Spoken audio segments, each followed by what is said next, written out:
इमरान नियाजी गद्दार है या बाजवा गद्दार है? नियाजी को प्यूटन बनने का बड़ा शौक है। पीटीआई चेयरमैन तो फौज को तोड़ने पे लगा हुआ है। इमरान रियाज से उसको गिरफ्तार किया गया। ये मैं इसके फेवर में हूँ। आजादी क्या ठुमकों से आएगी? मैं तो इस पार्टी को फहाश पार्टी कहती हूँ। फहाश पार्टी। पाकिस्तान में दो तबकात हैं, एक मुअज़्ज़ज़ और एक फहाश लोग। पीटीआई के जो फहाश लोग हैं ये ना दिन को देखते हैं, ना रात को देखते हैं, ना रमजान को देखते हैं। आपने देखा कि जब यकम रमजानुल मुबारक को अल्लाह ताला ने इस लानत से कौम को निजात दी, यकम रमजानुल मुबारक को, तो पूरा रमजान नाच गाने और ठुमके चलते रहे इनके जलसों में। क्या ठुमकों से कोई अमेरिका से आजादी हासिल करेगा? और पीछे से अमेरिका से माफिया मांग रहे हैं, मिन्नतें कर रहे हैं कि हमें जो है वो बख्श दो, हमारे साथ सुलह कर लो। तो पाकिस्तानी कौम को ये बेवकूफ समझ रहे हैं। ये क्या नाच गानों से, ठुमकों से आपके मुल्क में तब्दीली आएगी? क्या आपके मुल्क के नौजवानों को फहाशी की तरफ ले जाकर आपके मुल्क में तब्दीली आएगी? बाजवा ट्रेटर है या नियाजी ट्रेटर है? इमरान नियाजी गद्दार है या बाजवा गद्दार है? ये फॉरेन फंडिंग का मैं इलेक्शन कमीशन को कहती हूं कि जो इसराइली फंडिंग हुई है, जो भारतीय फंडिंग हुई है, डरना नहीं है आपने।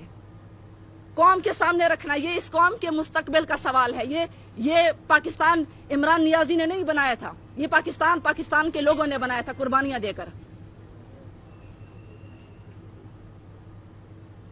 आपने इनकी फंडिंग को बेनकाब करना कि किसने इनको फंड किया है कि आज ये पाकिस्तानी फौज पर हमले कर रहे हैं।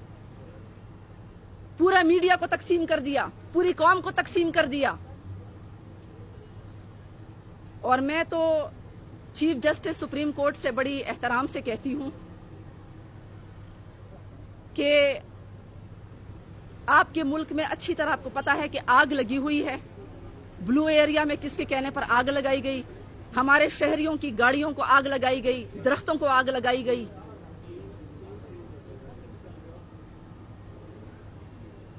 आपने कोई एक्शन नहीं लिया उसके ऊपर, आपने आंखें उसके ऊपर बंद कर ली। मैं मुआजरत से कहती हूँ चीफ जस्टिस सुप्रीम कोर्ट से, आपने कहा कि ये वर्कर्स ने किया, हालांकि पीटीआई चेयरमैन ने खुद कहा कि मेरी अटैक फोर्स, वो वीडियो मौजूद है, वो वीडियो मैं चीफ जस्टिस सुप्रीम कोर्ट को देने को तैयार हूं कि जिसमें इमरान नियाजी ने कहा कि मेरी अटैक फोर्स रेडी रहे। और फिर उसके बाद जो हुआ, ब्लू एरिया में दरख्तों को आग लगाई गई, शहरियों की गाड़ियों को तोड़ा गया, उनकी शीशों को, उनको आग लगाई गई। तो क्या हम कानून अली वजीर के लिए और है, गरीब अली वजीर के लिए और है, इमरान नियाजी के लिए और है? ये जो इमरान रियाज सहाफी गिरफ्तार हुआ है, देखिए सहाफत एक पाकीज़ा शोबा है, मुकद्दस शोबा है। सहाफी हमारे मुल्क ने उन्होंने कुर्बानियां दी हैं। मैं सच्चे ईमानदार सहाफियों की मैं कदर करती हूं, लेकिन जो बिके हुए सहाफी हैं, जो पीटीआई ने जो 8 साल खैबर पख्तूनख्वा में करप्शन की, जो IMF के सामने कौम को गुलाम बनाया, जो सहाफियों को इन्होंने मारा पीटा अपनी हुकूमत में, क्योंकि नियाजी को प्यूटन बनने का बड़ा शौक है। प्यूटन से वो बड़े मुतासिर हैं। प्यूटन भी अपने मुखालिफिन को मारता है, और ये भी, इसका भी कोई तरक्की नहीं थी, सिर्फ मारधाड़ थी सहाफियों की और तनकीद करने वालों की। तो क्या अली वजीर, ये जो इमरान रियाज है उसको गिरफ्तार किया गया, ये मैं इसके फेवर में हूं। जो मुल्क के खिलाफ बोलने वाले पीटीआई के लोग हैं, जो भी उनकी सपोर्ट करता है, वो गद्दार है, क्योंकि पीटीआई चेयरमैन गद्दार है, पीटीआई गद्दार है। इस वक्त अली वजीर ने सिर्फ रियासत के खिलाफ चंद बातें की। ये पीटीआई चेयरमैन तो फौज को तोड़ने पे लगा हुआ है, फौज को आपस में लड़वाने की कोशिश कर रहा है, साजिश कर रहा है। बाहर मुल्कों से भी इसको सपोर्ट मिल रही है। हमारे सामने है सब कुछ कि बाहर के मुल्कों में कहां से रिपोर्ट्स इसके फेवर में आ रही हैं। तो ये फौज को तोड़ रहा है। अली वजीर ने तो चंद अल्फाज कहे थे, उसको जेल में डाल दिया, और ये दंदनाता हुआ फिर रहा है। और chief justice supreme court PTI chairman से पूछते हैं कि आपकी राय क्या है, फलां केस के बारे में आपकी राय क्या है?